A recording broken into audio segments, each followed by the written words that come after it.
और आपको सीधे चलते राजधानी लखनऊ, जहां पर ACS home Awanish Awasthi press conference कर रहे हैं, जानकारी दे रहे हैं कोरोना को लेकर। सुनते हैं कि प्रदेश में L1, L2, L3 dedicated Covid अस्पतालों की क्षमता विस्तार करके 52,000 नए बेड की व्यवस्था की जाए। इन 52,000 का ब्रेकअप यह है कि चिकित्सा स्वास्थ्य विभाग में L1 जो अस्पताल है उनमें 10,000, L2 अस्पताल में 5,000 और L3 अस्पताल में यानी वेंटिलेटर युक्त जो व्यवस्था है वो 2,000। फिर से मैं बता दूं, L1 अस्पताल में 10,000, L2 जहां ऑक्सीजन की सुविधा उपलब्ध है वहां 5,000 और जहां वेंटिलेटर होगा हर बेड पर वहां 2,000, यानी 17,000 हेल्थ डिपार्टमेंट में स्वास्थ्य विभाग में बढ़ाने के लिए कहा है। और इसके साथ साथ 35,000 उन्होंने चिकित्सा शिक्षा विभाग में कहा है, यानी 17,000 और 35,000 कुल 52,000 होता है। और जो 35,000 का ब्रेकअप है चिकित्सा शिक्षा विभाग में, उसमें 20,000 L1 लेवल पर यानी बेसिक लेवल पर, जो है 10,000 जो है L2 लेवल पर यानी ऑक्सीजन युक्त, और 5,000 वेंटिलेटर युक्त और बढ़ाने के लिए उन्होंने आदेश दिया है। मैं फिर से रिपीट कर दूं, कुल प्रदेश में 52,000 और कोविड हॉस्पिटल्स में बेड बढ़ाने का मुख्यमंत्री जी ने निर्देश दिया है। 52,000 में 17,000 स्वास्थ्य एवं शिक्षा स्वास्थ्य विभाग में, और स्वास्थ्य विभाग के विदिन जो 17,000 है उसमें 10,000 L1 पर, 5,000 ऑक्सीजन युक्त L2 पर, 2,000 वेंटिलेटर युक्त L3 पर। चिकित्सा शिक्षा विभाग में 35,000, 20,000 जो है L1 लेवल पर, 10,000 जो है L2 लेवल पर ऑक्सीजन युक्त, और 5,000 जो है L3 लेवल पर यानी वेंटिलेटर युक्त बेड बढ़ाने का निर्देश आज दिया है। और बहुत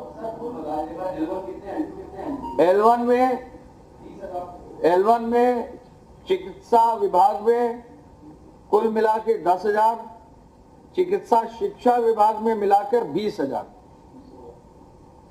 L2 में चिकित्सा विभाग में कुल मिला के 5,000 ऑक्सीजन युक्त जो बेड्स होते हैं, और चिकित्सा शिक्षा विभाग में 10,000 यानी 15,000 कुल हो गए। और L3 लेवल यानी जहां पर वेंटिलेटर उपलब्ध हैं, चिकित्सा विभाग में 2,000 और चिकित्सा शिक्षा विभाग में 5,000 यानी 7,000। तो इस तरह से जो है कुल मिलाकर 52,000 नए बेड्स क्रिएट करने का, विस्तार करने का, क्षमता विस्तार करने का बृहद योजना उन्होंने तैयार करने और तत्काल इंप्लीमेंट करने का निर्देश दिया है। इस कार्य को करने के लिए उन्होंने कल भी और आज भी बैठक की है। माननीय चिकित्सा मंत्री जी, माननीय चिकित्सा शिक्षा मंत्री जी यानी जयप्रताप साहब और सुरेश खन्ना साहब दोनों से रिक्वेस्ट की है कि इस कार्य को आज हर हालत में जल्दी से जल्दी पूरा कर लिया जाए, और उनके सभी अधिकारियों को निर्देश दिया है। मुख्यमंत्री जी ने कोविड हॉस्पिटल्स में पूरी तरह प्रोटोकॉल का पालन करने और संक्रमण से सुरक्षा के उपाय का भी निर्देश आज दिया है। कोरोना से जंग में मेडिकल टीम को सुरक्षित रखना है, ये अत्यंत आवश्यक है। तो पर्याप्त संख्या में पीपीई किट्स और N95 मास्क भी उपलब्ध हो, ये आदेश भी दिया है। उन्होंने ये भी आदेश दिया है कि कोविड अस्पतालों में आयुष के चिकित्सक और पैरामेडिक्स का प्रशिक्षण भी कराया जाए। मुख्यमंत्री जी ने व्यापक स्तर पर टेस्टिंग करने का निर्देश आज पुनः दिया है। जो लोग बाहर से वापस आ रहे हैं उनके लिए क्षमता वृद्धि करते हुए पूल टेस्टिंग कराई जाए, इस पर भी उन्होंने निर्देश दिया है। पूल टेस्टिंग में आपको मालूम है कि एक ही साथ भारी संख्या में लोगों का टेस्ट हो सकता है, तो इस निर्देश को भी उन्होंने दिया है। और वैश्विक स्तर पर जो टेस्टिंग है उसकी क्षमता बढ़ाने का, परीक्षण करने का और नवीनतम टेक्नोलॉजी इस्तेमाल करने का भी निर्देश उन्होंने दिया है। मुख्यमंत्री जी ने लॉकडाउन को सख्ती से पालन करने का निर्देश दिया है और जो लॉकडाउन का दुरुपयोग करे उन पर सख्ती से कार्रवाई करने का भी निर्देश दिया है। सभी आवश्यक सामग्री प्रॉपरली मिल जाए सबको, कालाबाजारी, जमाखोरी और घटतौली ना हो, उन पर भी कार्रवाई हो। मुख्यमंत्री जी ने एक नया आज निर्देश दिया है कम्युनिटी सर्वेलेंस का, जिसमें कि युवा वॉलंटियर्स को, युवक मंगल दल को, नेहरू युवा केंद्र को, एनसीसी को, एनएसएस की सेवा लेने के लिए निर्देशित किया है। और जो क्वारंटाइन सेंटर है, आश्रय स्थल है, वहां पर लोगों के भोजन तैयार करने में महिला स्वयं सहायता समूह को भी जोड़ा जाए, ये भी आदेश उन्होंने दिया है। और इसके लिए निर्देश दिया है कि हर गांव में इस प्रकार की व्यवस्था हो जाए वॉलंटियर्स की, इस पर एक कार्रवाई करके लोगों को जोड़ने की व्यवस्था हो जाए। मुख्यमंत्री जी ने इलाज में लगे स्वास्थ्य कर्मियों पर हमला करने वालों के लिए कड़ी सजा दिलाने के लिए जो महामारी रोग अधिनियम है, जो एपिडेमिक्स एक्ट है 1897, उसमें संशोधन करने का अध्यादेश लाने का भी निर्णय लिया है। यानी जो 1897 का एक्ट है, उसमें जो सजा दिलाने की व्यवस्था स्वास्थ्य कर्मियों पर कहीं अगर अटैक होता है तो उस पर भी नया कानून का पार्ट लाने का निर्देश उन्होंने दिया है। नए कानून में स्वास्थ्य कर्मियों के मनोबल को वृद्धि होगी और स्वास्थ्य कर्मियों के साथ साथ कोरोना वॉरियर जो है, हमारे स्वच्छता कर्मी, पुलिस कर्मी, राज्य सरकार के अन्य लोग, उनको लड़ने में या नामित अन्य कर्मियों को जो कोरोना की लड़ाई में शामिल हैं, उनको हर हाल में सुरक्षा मिलेगी। इस संबंध में प्रदेश सरकार एक नया अध्यादेश ला रही है। मुख्यमंत्री जी ने आदेश किया है कि अध्यादेश तत्काल लाया जाए, जिससे कि महामारी एक्ट में उत्तर प्रदेश के अंतर्गत दंड को और मजबूत करके लोगों को सुरक्षा और बेहतर दी जा सके और उनका मनोबल बढ़ाया जा सके। मुख्यमंत्री जी ने परिवहन निगम द्वारा जो अत्यंत सराहनीय कार्य किया है, उन सभी बच्चों को, कोटा के जो छात्र आए थे, छात्राएं आई थी, सुरक्षित गंतव्य पर पहुंचाने पर परिवहन निगम और उनके सभी अधिकारियों का विशेष जो है उनकी सराहना की है। विभिन्न जनपदों में कोविड-19 के दौरान जो अच्छे कार्य हुए हैं, उन कार्यों को आगे बढ़ाने के लिए सक्सेस स्टोरीज का प्रकाशन करने का भी उन्होंने निर्देश दिया है। कल आपको मालूम है कि मुख्यमंत्री जी ने कई छात्रों से जो है 1-to-1 इंटरेक्शन किया। वाराणसी की छात्रा के साथ किया, उन्होंने गोरखपुर की छात्रा के साथ किया, लखनऊ की छात्रा के साथ किया, कुछ छात्रों के साथ भी किया और बहुत ही सहज भाव से छात्रों ने अपनी बात की और बहुत ही सहज भाव से माननीय मुख्यमंत्री जी ने भी छात्रों से इंटरेक्शन किया। आपने सबने देखा है, तो ये बहुत ही सफल इंटरेक्शन रहा। छात्र बहुत ही खुश रहे और प्रत्येक छात्र को उन्होंने हिदायत दी कि वो होम क्वारंटाइन में रहें, कोरोना से लड़ने की लड़ाई में एक वॉरियर के रूप में सामने आए और साथ साथ अपने भविष्य के लिए निश्चय ही पढ़ते रहें और सोशल डिस्टेंसिंग भी वहां पर घर परिवार में भी मेंटेन करें। नोडल अधिकारियों से जानकारी लेते हुए उन्होंने फोन पर उन्हें उपलब्ध रहने का और दिक्कतों को दूर करने का भी निर्देश उन्होंने दिया है। जो हमारे श्रमिक बाहर से आ रहे हैं, उनको संस्थागत क्वारंटाइन में पूरा करने पर होम क्वारंटाइन में भेजा जाएगा, ये निर्देश भी दिया है। भरण पोषण के लिए पात्र लोगों को भत्ता दिया जाएगा। मनरेगा, ओडीओपी, श्रम सम्मान, महिला स्वयं समूह को, प्रवासी श्रमिकों को जोड़कर रोजगार के अवसर भी उन्होंने निर्देश दिए हैं। मुख्यमंत्री जी ने रेड जोन, ऑरेंज जोन और ग्रीन जोन में जो समीक्षा की है, तो यही निर्देश दिए है कि रेड जोन ऑरेंज में परिवर्तित हो, ऑरेंज जोन ग्रीन जोन में परिवर्तित हो, जिससे ऑरेंज और ग्रीन जोन में औद्योगिक गतिविधियों को आगे किया जा सके। औद्योगिक विकास विभाग बहुत ही जल्दी इस पर एक कार्य योजना भी तैयार कर रही है। वर्तमान परिदृश्य को ध्यान में रखते हुए सेक्टोरियल नीतियों में आवश्यक संशोधन किया जाए, ये भी निर्देश उन्होंने दिए हैं। और ये भी कहा है कि निर्माण इकाइयों में सैनिटाइजेशन की अच्छी व्यवस्था हो और श्रमिक वहां पर जो है सोशल डिस्टेंसिंग भी मेंटेन करें और उनके लिए फूडिंग और लॉजिंग की व्यवस्था हो, ये निर्देश भी उन्होंने दिए हैं। तो मैं पुनः कहना चाहूंगा कि जो निर्देश आज बैठक में मुख्यमंत्री जी ने दिए, उसमें 52,000 जो अतिरिक्त बेड्स बनाने हैं, ये एक महत्वपूर्ण निर्देश है। और जो नया अध्यादेश लाना है महामारी एक्ट में और मजबूत करने के लिए कार्रवाई, ये भी एक महत्वपूर्ण बिंदु है। आप सबको मालूम है कि औद्योगिक इकाइयों को लगातार चालू किया जा रहा है और ऐसे में औद्योगिक इकाइयों को चालू करते हुए अब आपको जानकर खुशी होगी कि 8,140 औद्योगिक इकाइयों को अब चालू कर लिया गया है और लगभग 3,43,000 इन औद्योगिक इकाइयों में श्रमिक हमारे या कामगार हमारे कार्यरत हैं।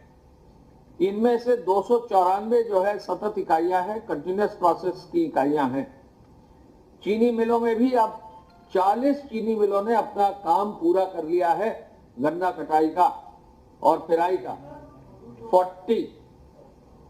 40 चीनी मिलों ने अपना काम 119 में पूरा कर लिया है और लगभग 60,000 मजदूर अभी भी जो है, श्रमिक अभी भी, कर्मचारी अभी भी चीनी मिलों में लगे हैं, क्योंकि उसमें सफाई धुलाई और बाकी आगे के कार्य भी होते हैं। 8,110 औद्योगिक इकाइयों में 3,43,000 लोग काम कर रहे हैं। जो कॉमन सर्विस सेंटर हैं वो भी अब 35,283 खुल गए हैं। जो 1,000 रुपए श्रमिकों को भुगतान हो रहा है उसमें भी अब 29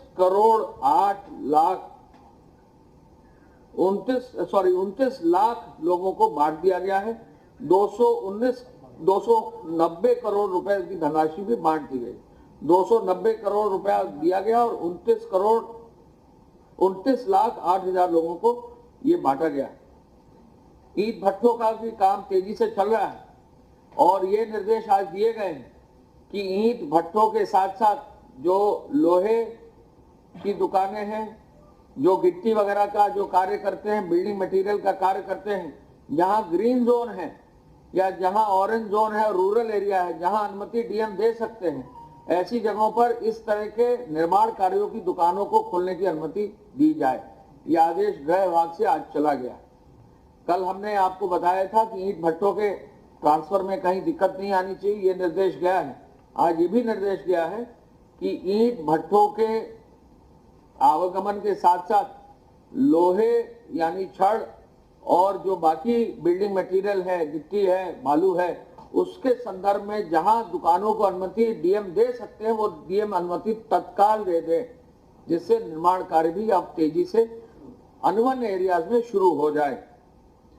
माननीय मुख्यमंत्री जी ने जो रिव्यू किया, आज ये पाया कि अब लगभग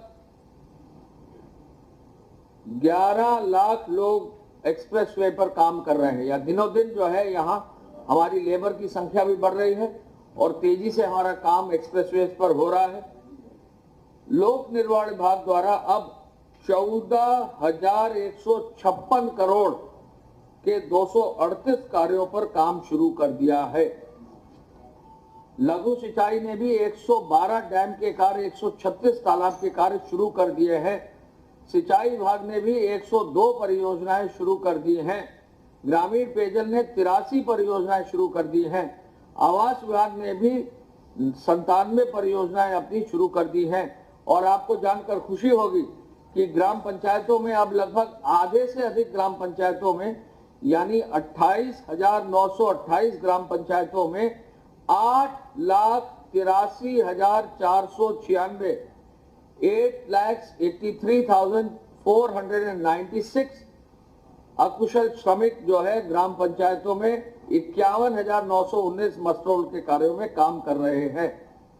नए मजदूरों में 25,000 नए मजदूरों का जॉब कार्ड भी बना दिया गया है। यानी जो मजदूर गांव में लौटे हैं उनमें से नए मजदूरों के 25,000 जॉब कार्ड बना दिए गए हैं।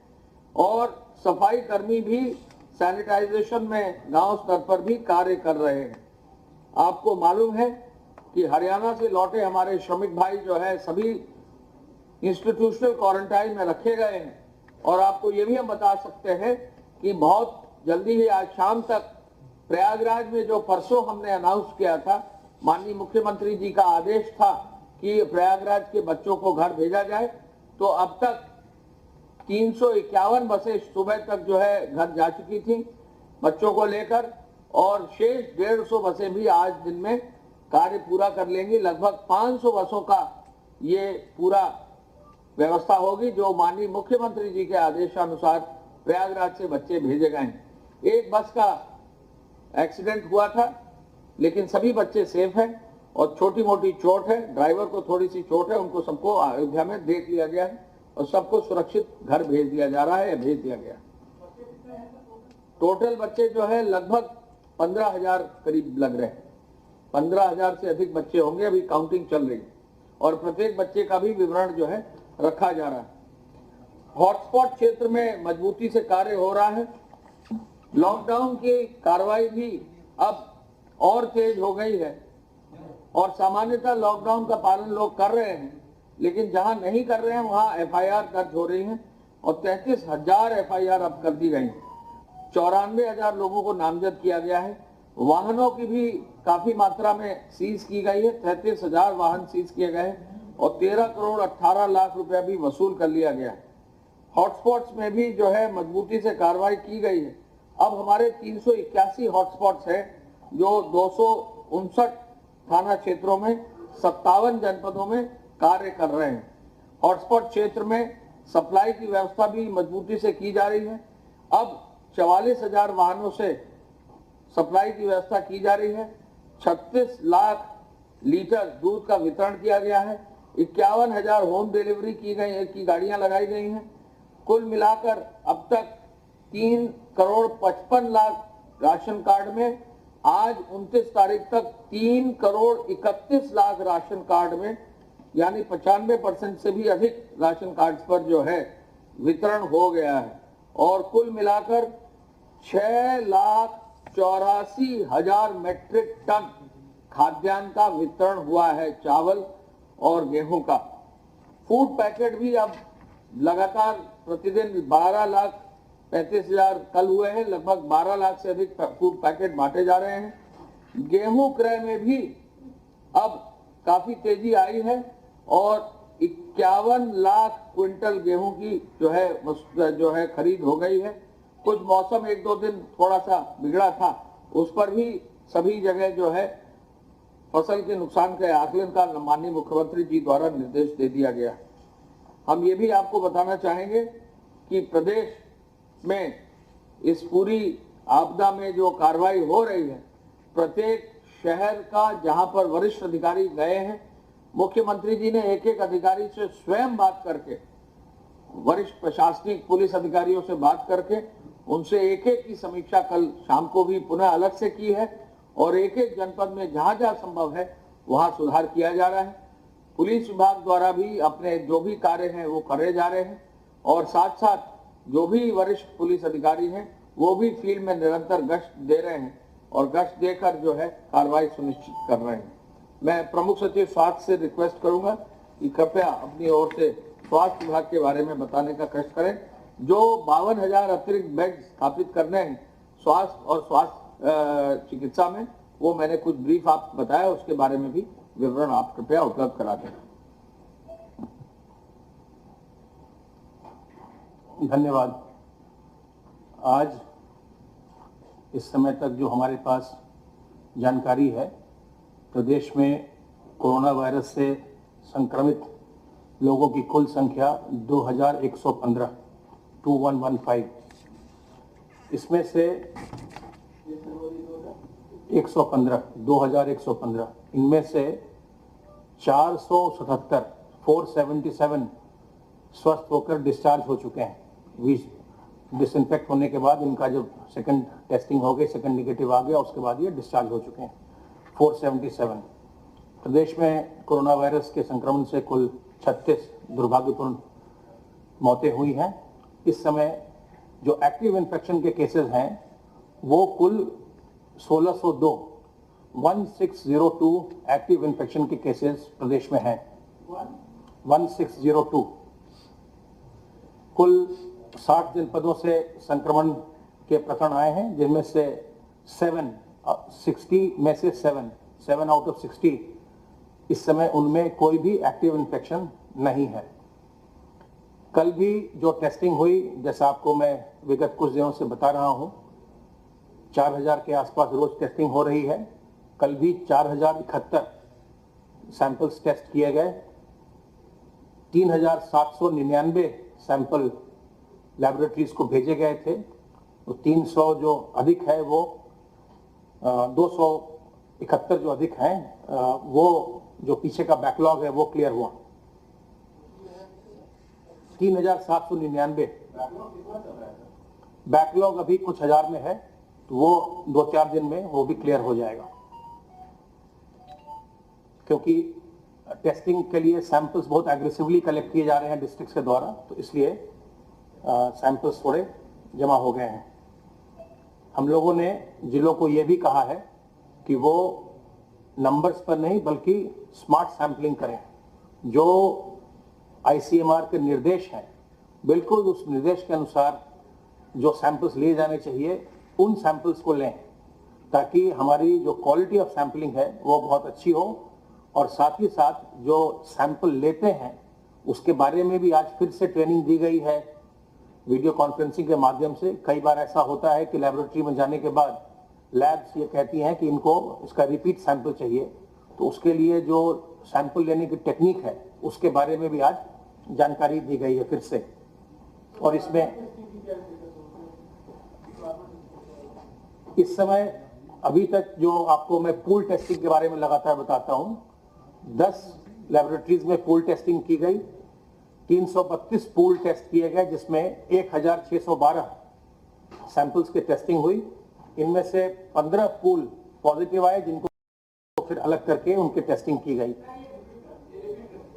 332 पूल में 1612 सैंपल्स की टेस्टिंग हुई और 332 में से 15 पूल पॉजिटिव आए थे। आइसोलेशन वार्ड में मरीजों की संख्या आज 1769 है, 1769।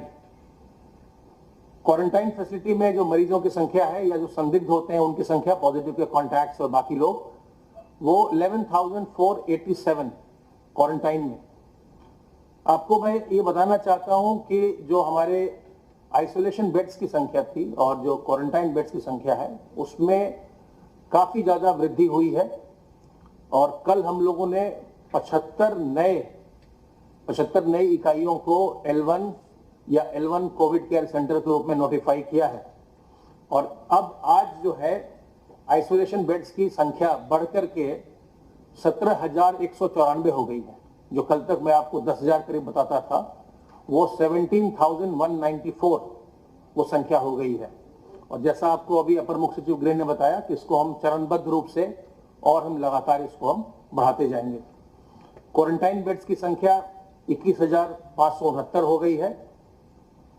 और जो हमारे लेवल 1 के चिकित्सालय हैं वो अब 155, लेवल 2 के हमारे चिकित्सालय 78 और लेवल 3 के हमारे 6 चिकित्सालय। तो ये आज की स्थिति थी। और आपको एक चीज और बताना है कि जो जब से लॉकडाउन प्रारंभ हुआ था उस समय से चूंकि हेल्थ सर्विसेज में भी जो अन्य सेवाएं थी उन पर भी प्रभाव पड़ा था, तो इम्यूनाइजेशन का वर्क भी चूंकि सब हर तरफ लॉकडाउन था, रुक गया था, उसके लिए कल से शासनादेश जारी कर दिया गया है। वैक्सीनेशन की सेवाएं जो है बच्चों के लिए वो तत्काल प्रारंभ हो जाएंगी। हमने आज वीडियो कॉन्फ्रेंस किया था सभी CMOs के साथ और उनको ये बता दिया गया है कि इम्यूनाइजेशन की सेवाएं प्रदेश में तत्काल प्रारंभ हो जाएंगी। उसमें जो प्रोटोकॉल्स हैं सोशल डिस्टेंसिंग के और प्रोटेक्शन वगैरह लेने के, वो सब कुछ उसमें मेंशन्ड है। उसको लेते हुए करते हुए इम्यूनाइजेशन इस सप्ताह से शुरू हो जाएगा। साथ ही साथ इम्यूनाइजेशन जो गवर्नमेंट में इम्यूनाइजेशन होता है, इम्यूनाइजेशन वैक्सीनेशन प्रारंभ हो जाएगा। इसके साथ ही साथ आज के वीडियो कॉन्फ्रेंस में माननीय स्वास्थ्य मंत्री जी ने चर्चा की है CMOs के साथ। और आज जैसा आपको मैंने कल बताया था माननीय मुख्यमंत्री जी के निर्देश पर इन्फेक्शन प्रिवेंशन की ट्रेनिंग आज पूरे प्रदेश में निजी चिकित्सालयों की गई है और अब वो ये हम आशा करते हैं कि जो भी अस्पताल जो ट्रेनिंग पा चुके हैं वो पूरे प्रोटोकॉल के साथ अब इमरजेंसी सर्विसेज उनको प्रोवाइड करेंगे। पूरे प्रोटोकॉल के साथ जब इमरजेंसी सर्विस प्रोवाइड करते हैं तो उसमें हर एक मरीज की टेस्टिंग करवाई जाए कोरोना के लिए यह आवश्यक नहीं होता है। हम आपको यह भी बताना चाहेंगे कि यह आवश्यक नहीं है कि हर एक मरीज को कोरोना वायरस की टेस्टिंग के लिए उनको फोर्स किया जाए। प्रोटोकॉल का जो इन्फेक्शन प्रिवेंशन प्रोटोकॉल है उसका पालन किया जाए और जिसमें लक्षण हो केवल उनका ही टेस्ट किया जाना चाहिए। हर एक मरीज को इसके लिए फोर्स नहीं किया जाना चाहिए। Thank you.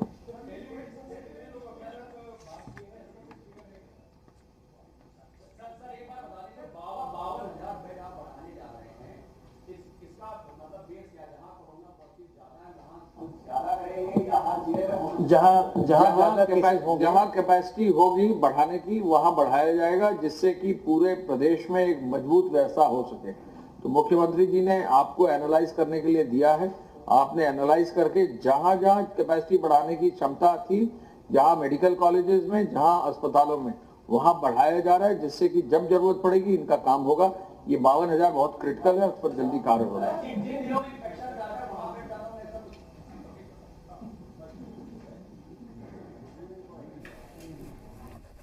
तो आप सुन रहे थे उत्तर प्रदेश सरकार की ये प्रेस कॉन्फ्रेंस जिसमें